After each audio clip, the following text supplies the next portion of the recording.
So guys, good afternoon once again. Dito tayo ulit sa mga kaharian ng mga mortal.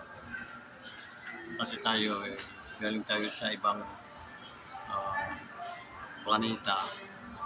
And then we are a visitor here. We observe ano mga ginagawa ng mga mortal. Itutusin natin kung ano yung mga pagkakaiba sa ating planeta at saka sa planeta nila dito. Ito guys, dito tayo sa kanilang mundong daigdig. So guys, shout out sa mga Kawanders scattered around the world. No? Sa mga solid Kawanders, hi sa inyo lahat, shout out sa inyo. Sa ating mga men and women in uniform. Shout out sa inyo guys. And then sa mga police natin, no? Men and women, shout out sa inyo. Okay? Panibagong araw, panibagong vlog na naman ang gagawin natin sa oras na ito guys. Ito'y nasa mga 12 mga tanghali na ito, no? So, lunch na. Iba'y nananghalian na guys. Okay? So, nananghalian na kayo. Ako'y nananghalian na doon sa baba. Kaya hindi, kumbaga, gusto ko rin tikman yung kanilang mga putahe dito. Kasi doon sa planeta namin, wala kaming ibang kinakain kundi mga bakal, mga kalawang, yun ang mga kinakain namin. Pero dito ba guys, naubos ang ngipin ko sa mga pagkain na dito. Pupunat, mga biscuit, kaya sinasami yung dito.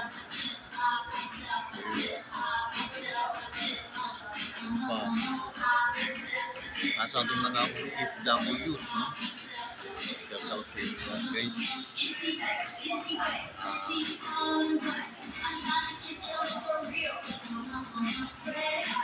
Ano pa?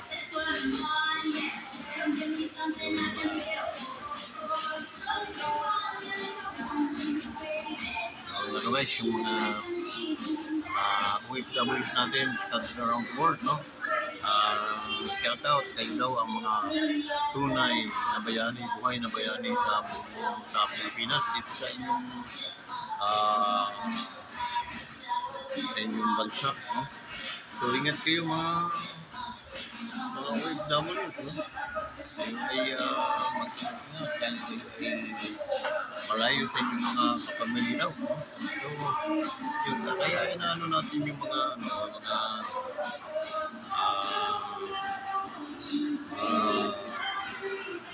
OFW kasi sila daw yung umaambag ng paghina ng kanilang production dito sa kanilang bansa. So sila daw yung tumutulong para at least maging tumasunod ang karoon ng ekonomiya. Okay? Back upper kung sawa. Ano pa? Sa ating mga kaibigan, no? Mga shoutout din sa mga bagong nag-subscribe sa atin. Nga pala, mga bagong nagtiwala dito sa kapaligiran ng Arisa, no? Dito sa Barangay Binyan. Guys, dito sa Arisa, marami dito mga guardians din na naka-surround, no? Dito sa ating area. Shoutout sa mga guardians. Mabuhay ang guardians. Okay? Mabuhay ang guardians. Ano ba? Sa ating mga bagong nag-subscribe kahapon doon sa mga gulayan natin dito sa Arisa, no? Okay. So, shout out sa inyo guys. Ma'am, napunta natin kahapon. Bili ng mga dishwashing liquid ng PWD. Okay? Tinutulungan natin ng mga PWD guys para at least makalikom sila ng ng pundo at makatulong sila sa mga nangangailangan. Kasi mga PWD tumutulong din yun, nagbibigay din yun sila ng mga mga wheelchair. Yun ang mga tinutulong nila, no? Or mga no? So Yun guys. Then, ano pa? So, maraming salamat sa mga nag-subscribe. No? Malaking tulong po yun kasi malapit na rin po tayo ma-monetize, and then pag na-monetize po tayo, makakatulong tayo mamigay ng mga halimbawa, mga grocery man lang doon sa mga nangangailangan. Okay? So guys, napakahirap ng panahon dahil init ulan, kaya mga mortal na mga mahihinang mga nilalang ay nagkakasakit guys. Nagkakasakit sila, ubo yung kumakalpa. Iba naman tayo sa atin kasi ganyan naman ang mga buko. So yung guys, no, ano pa yung ating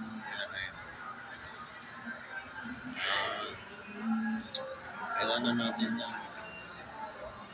natin ng shout out din sa ating mga kaibigan,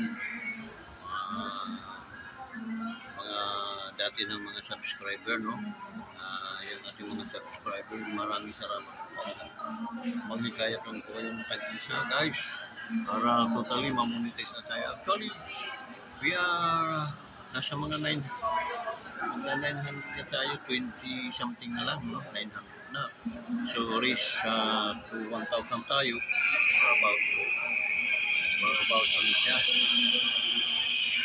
for about 100 na. Para ma-100 tayo ng 1,000 subscribers, and then 500,000. Okay, yan lang yun. So guys, likes lang. Guys, pakiusap, no? Pag nag-subscribe kayo, pakipindot po ninyo yung notification bell. Yung bell, no? Notification bell. Yung button. Pakiclick po ninyo yan, and then lalabas po doon yung all, yun, pakiclick din po ninyo. Para lahat ng mga gagawin natin mga videos ay dadaan muna sa inyo bago mawala. Okay? So yun, nanonotify kayo. So yun ang gawin nyo. Okay? And then guys, sa ating mga videos, yung like, yung thumbs up, i-click lang po ninyo yun guys. Okay? And then i-share ninyo para maraming makapanood, para mag-viral yung ating. Okay, maraming salamat po talaga pag inalo niyo. Ngayon guys, sabay-sabay tayo munang mag-likes. Okay? Bibilihan akong 3 guys. Okay? Okay, 1, 2, 3. Yan, maraming salamat po sa mga nag-like. Okay? Maraming salamat. Okay. Ano ngayon ang ating babalagkasin naman? No? Dahil nandito nga tayo sa sa lupa ng mga mahihinang nilalang, yung mga mortal nito. Pag-anuhin natin, alin ba ang ating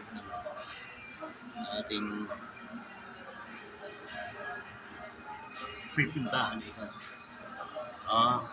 Yung mga nangyayari sa kanilang sigalot ng kanilang mga andito sa kanilang lugar guys.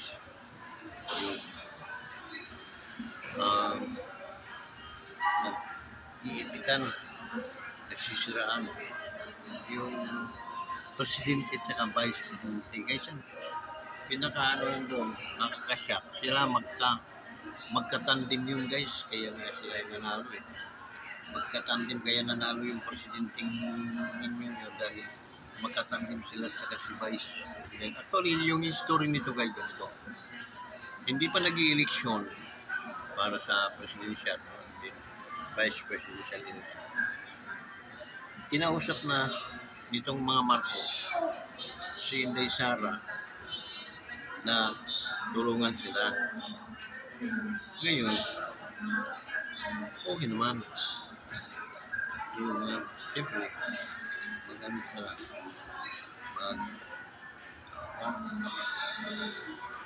Pagi sila ng ano. Eh, yun din. E di nanalo. Kinakausap yung mga Duterte, hindi. Suportahan. Alin lang dapat ang magiging tatakbo ng presidente nun ay si Inday Duterte, Inday Sara. Pero dahil sa kabagitan ni Inday Sara, inalok pa yung presidensyal at siya nagparaya para magpapay. Madaling salita, to make my story short, nanalo. Landslide sila guys. Nalo yung president na vice president. Pero mas malaki ang boto ng vice president than sa boto ng president. Yung guys, ito yung nangyari mga history ganyan. Nang dumaan yung ano, nang dumaan na yung eleksyon, yung kaso, hindi pa tumatagal guys yung kanilang campaign. Ano na, yung kagulo-gulo. Sabi, parang saan kagulo na sila.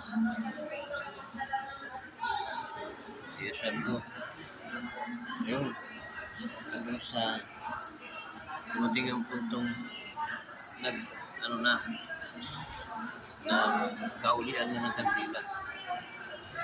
And then, yun, ang nangyari yung guys, yun, walang respetuhan sa bawat isa. Guys, ninyo yung ano, yung mga Marcos, napakalaki ng utang Duterte. Alam mo bakit guys?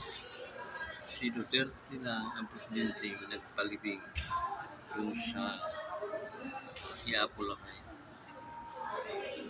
Hindi nga naman kaya. Pero wala namang umalpunta. Pero nung nagkagulo na sila, yung sararang kwinta ang mga isa. Pero guys, ang ano ko lang dahil dapat nagpaubaya ang mga Marcos dahil sa laki ng kanilang utang. Hindi rin naman ganun kasama ang mga Duterte na pagdating na gano'n ay talagang susumpatan kayo. Hindi. Natural lang. Kasi ang nangyari dito sa nangyari na this present, inuusig nila si Duterte at saka pinahirapan nila si Vice President. How come? Hindi naman question yung budget na nakalaan doon sa ano dahil ang nagbigay noon opisina ng presidente. Okay? Nagbigay ng tawag na yun ang pinagkakadiskusyonan ngayon na nagiging sanhi pa ng pagka-impeach. No, nagpa-file sila ng impeachment kay Vice President. And then, the problem is, may sapat pa bang oras or magiging isang palabas lang para masira yung pangalan ng Vice President and then mamutawi sila.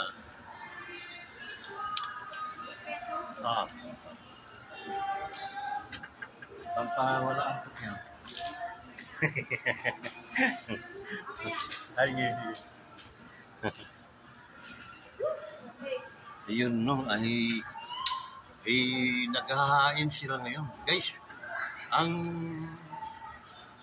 vice natin ngayon, ito lang yung vice na pinahirapan, no? Vice in the making. Pinahirapan ng lower house, no? Pinaimbestigahan ng tuwad kong with andyan nga pala member yung si Mr. Dan Fernandez, guys. Tatakbo ng gobernador ng Laguna yan. Okay? Hangang-hangang kami dyan dati guys, pero ngayon, ito ka na, Fernandez. Wala ka nang ano sa amin. Now, dapat nga nag-artista ka na lang. Okay? And then, i-listen mo yung pag-i-English mo kasi mali-mali. Okay? Nakakahiya. Kami mga Tagalugunan, nahihiya din kami. So yun, no? Pinagtatawanan ka lang ing. So yun guys, no? Yung yung vice natin ngayon, sobra yung suffering na nangyayari. Bakit? Well, pinahirapan siya ngayon ng ating gobyerno na itong gobyerno natin, presidente natin ay mayroong malaking utang na loob sa mga Duterte. Asan yung utang na loob nila? Yung ba'y tinanaw nila? So, makikita natin kung gaano pakakapal ang mga mukha. No? Pakakapal. Wala silang sinantok. No? Kahit si Pastor Kibuloy ay tinarantado din nila. Okay? Tinarantado nila. And then, yung karma kasi, pagbalik sa kanila yan, guys, malala. Okay? Mas malala kaysa nagdudruga ka. Mas malala. So yun, no? Pero, balik tayo kay Vice President natin.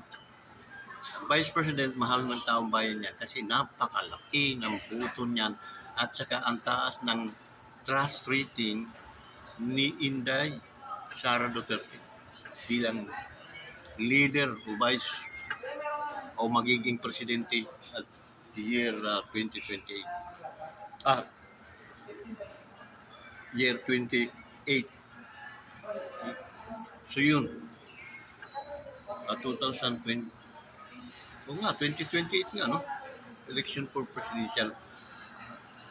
Balakid sa kanila yon kasi napakalakas at kung sino man ang itatapat nila, si Rapi Tulfo, si Rapi Tuplok. Anong may bibigay na niya? Mali-mali. Style nun. pag sasabong-sabungin yung pamilya, pagkakakitaan nila dahil sa kanilang content. Okay? May content. 1, 2, 3. Okay? So yun. Pag nag-viral yun, tuwang-tuwa si Rapi Tuplok. Bakit? Kikita sila sa YouTube nila. Okay? So yun. At saka, isunabli ang no? May kaso din yan, pero I don't know. Okay? Ay, marami na namang abogado niyan, no?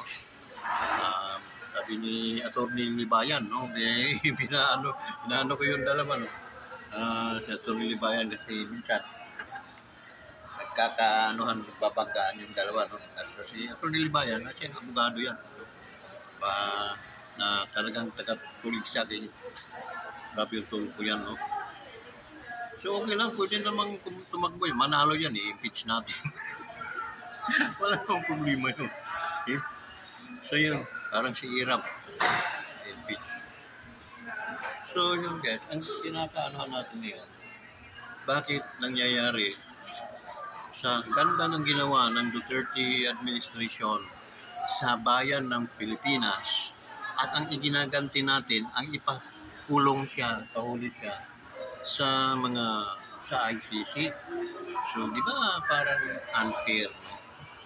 Yung na gumawa ako ng maganda, mabuti sa bansang Pilipinas, in return, papakulungan pala niyo ako dahil sa drug war. Drug war guys, napaka-epektibo, maraming tumino ng mga addict noon. Okay? Yung mga kakilala kong addict noon, nawala sa lansangan. Okay? Nawala sa lansangan, nagparehab sila dahil takot. How come ngayon, nagbalikan na naman, andyan na. Pumunta kayo sa mga kanto-kanto, andyan na naman yung mga adik, nakabantay na naman. Pag-alagala na naman sila ngayon, parang they are free. Okay? So, anong nangyari sa ating bansa? That's why, in 2028, pag nanalo si Inday, balik natin sa mga kulungan yung mga hayop na yun. or ganyanin natin isa-isa. Ganun lang kasimple yun. Para matakot na naman yung mga drug user, drug addict, drug user, hindi na naman natin yan makikita sa mga kalansangan. Okay?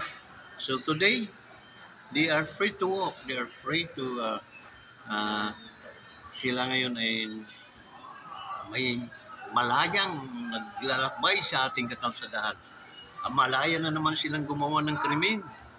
Manggahasa, mag-hold up, mang-agaw ng mga ba, okay? Magnakaw sa kanilang mga tahanan. Yun na naman, guys, balik na naman tayo sa napakasama na naman na imahe ng mga Pilipino. But in time up to 30, wala yun, no? Wala ka nang makikita adik sa lansangan. Kasi kami mismo, may mga 100 adik na nabatukan ko sa kalsada. Okay? Dami kong adik na nasipa, mga nasampal. Ngayon, balik na naman sila, guys. Andiyan na naman sila sa mga kakantuhan, kalsadahan. Para silang mga usok, no? Mga wolf na nagbabantay lang ng kanilang matitila. No? So that's the reason why we need to think twice, guys, this coming election. Choose natin yung karapat-dapat, yung hindi mga mababayaran, katulad ng mga nangyayari ngayon, puro bayaran na lahat yung mga yung mga mukhang pera na ito, mga hayop na to. Okay? Oo, kasi persisyon, mayroong pinangako yung kanilang kasong yung si Romualdez, yung speaker nila. In every session, there's a 10 million na, sige, sirain ninyo yan, mga Duterte para at least walang. So, napakasama ng mahinam. Alam niyo guys, ang Pilipino, itong tayo, pinagtatabanan tayo sa ibang bansa. Bakit? Tayo mga ututo, tayo ay mga patay gutom. Mabigyan lang tayo ng 5 kilong bigas, 2,000 piso. Ayos na, alaga. Di ba? Napakasama. Yun ang imahin natin sa ibang bansa. Napakaano natin, para tayong mga aso, hinahagisan ng buto. Gusto ko ngayon, ayaw ko muna maging Pilipino, guys. Ang sama ng imahin natin. Tutulad. Para tayong hindi mga professional, para tayong hindi nag-aral, guys. Kasi nga, napakasama ng imahin natin. So, mabuti pa may kuiba, magtago na lang ako sa kuiba, guys. Hanggang sa maging eleksyon, saka lang ako lalabas. Kasi wala eh. O parang nakapikit tayo, hindi na pinagtitinginan tayo ng ibang bansa. So, yun. Sana may napulot kayong aral dito sa ating mga ginagawang vlog. Although tayo ay mga immortal, ang ating mga pinagsasabihan, itong mga mortal na mga tao, ng mga mahihina ang mga nito, no? Mga mahihinang mga klaseng tao. Okay? Ito sila, mga mortal. Kaya, inaano natin, dahil parang hindi sila maging kawawa. Ay kami, sa planeta namin, wala kaming eleksyon. Binibitin namin patiwarik pag may mga kami mga kandidato namin doon namin yung mga abusado. Binibitin namin guys sa tuktok ng poste. Pinauusukan namin. Ganun ang parusa. Okay? Kaya sa susunod ng mga hindi na yun sila guys na mga bihib na. Dito naman sa lugar na napuntahan ko sa mga lugar ng mga mortal, ay ganyan ang kanilang mga patakaran guys. Nakakaano. Makauwi na lang kaya sa planeta ko. Pag ganyan, parang nakaka-high blood guys. Mga nangyayari ngayon. So, paman, shout out na lang natin ang mga mga secret viewers natin at mga hindi pa kayo nakapag-subscribe sa immortal na channel, sa Wanderers Motovlog TV, ay mag-subscribe na kayo. Huwag na kayong mahiya. Dahil libre naman yun pag-subscribe.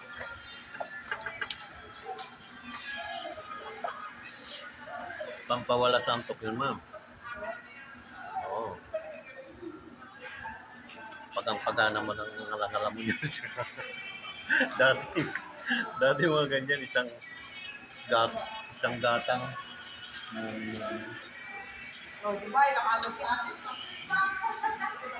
Yung guys, may bumili kasi. Kaya, yun nga pala ang aking bilas. No? Kapatid ng mayor dito sa Pagsanghan.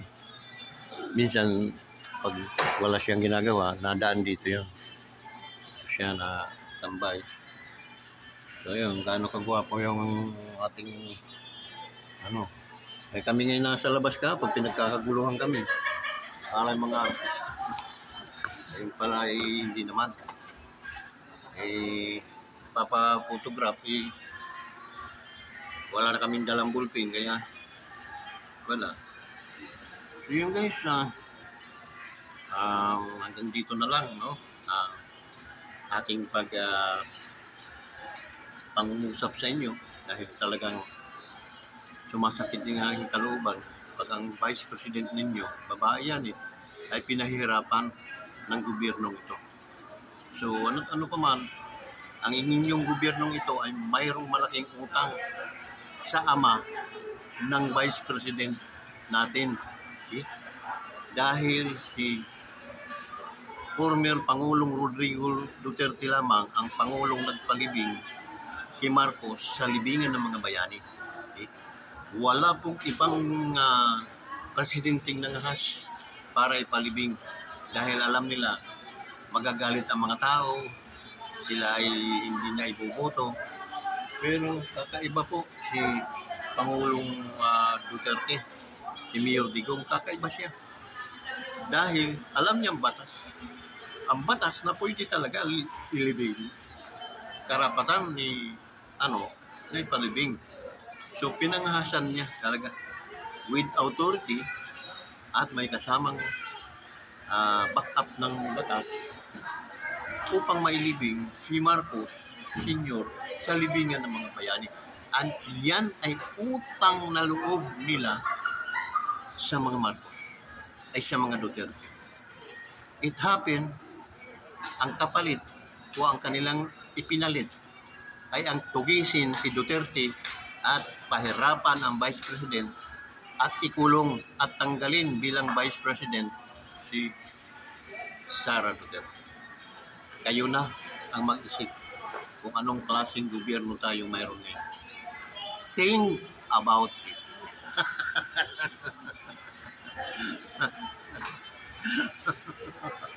Naisahan ko na naman kayo. So hanggang dito na lang guys. Maraming salamat. Bye-bye. Oh, don't forget to subscribe to our YouTube channel, Wanderers Motovlog TV. Maraming salamat po.